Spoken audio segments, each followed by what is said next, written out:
My daughter-in-law left for a week, and I expected those 7 days to be quiet and uneventful. Instead, they became the most shocking week of my life. My son had been confined to a wheelchair for 7 years after a terrible accident. Every doctor told us his condition would likely never improve. Then, less than 24 hours after his wife left town, I heard footsteps coming down the hallway. When I looked up, my son was standing. What he told me next made me drop my coffee and changed everything I thought I knew about our family. My name is Robert, and for 7 years I watched my son Ethan struggle through a life that seemed unbearably unfair. Before the accident, he was energetic, ambitious, and always smiling. Afterward, everything changed. He spent his days in a wheelchair while his wife Vanessa took control of nearly every aspect of his life. She scheduled his appointments, handled his medications, managed his finances, and constantly reminded everyone how difficult it was to care for him. Friends praised her dedication, and I often thanked her for standing by my son during such a difficult time. When Vanessa announced she would be leaving town for a week to visit family, nobody questioned it. In fact, I encouraged her to go because she always looked exhausted. The next morning, I woke up early, brewed a cup of coffee, and sat at the kitchen table. Suddenly, I heard something that made no sense. Footsteps. Slow but steady footsteps. I turned toward the hallway and nearly fell out of my chair. Ethan was walking toward me without assistance. My hands began shaking so badly that my coffee spilled onto the floor.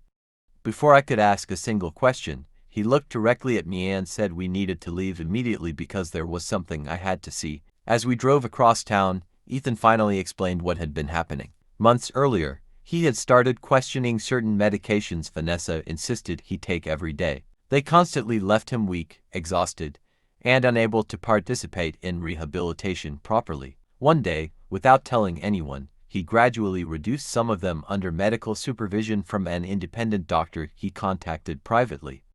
To his shock, his strength slowly began returning. Over time, he discovered he had far more mobility than anyone realized. Instead of revealing the truth immediately, he decided to investigate because he suspected something was very wrong. The deeper he looked, the more disturbing the situation became.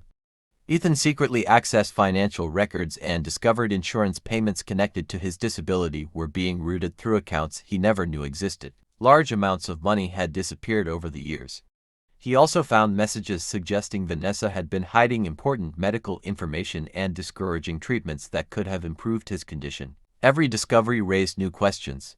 The woman everyone believed was sacrificing everything for him appeared to be benefiting from keeping him dependent. Ethan led me to a storage unit he had rented in secret.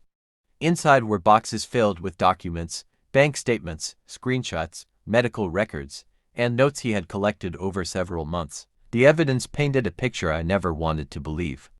Vanessa had carefully built a reputation as the perfect wife while secretly controlling every part of Ethan's life. As I looked through the files, my stomach turned. I remembered every family dinner, every holiday gathering, and every speech she gave about loyalty and love.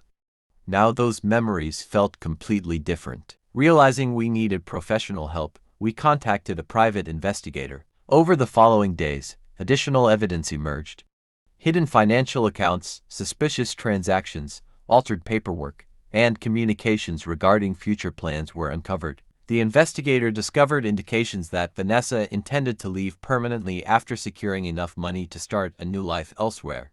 Ethan was never treated like a husband. He had become a source of income and sympathy that she could use to maintain control and financial security. The situation reached a breaking point when Vanessa unexpectedly returned home earlier than planned. She seemed nervous and immediately began trying to access financial accounts. By that time, investigators had already gathered substantial evidence. When confronted, she denied everything.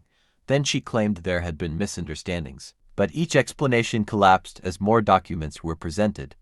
The confidence she once carried disappeared, replaced by panic as years of deception came to light. The most powerful moment arrived during the final confrontation. Family members, investigators, and legal representatives were present as the evidence was reviewed. Then Ethan slowly stood up and walked across the room. Complete silence filled the space. People who believed he had been permanently confined to a wheelchair watched him take step after step without assistance. That moment was about far more than walking. It was about reclaiming his freedom, exposing the truth, and refusing to remain a victim any longer. In the months that followed, Ethan continued rehabilitation and grew stronger every day. The investigation moved forward, and the financial deception was fully uncovered. Although the betrayal left deep scars, it also taught us an unforgettable lesson. Sometimes the people we trust the most can hide the biggest secrets.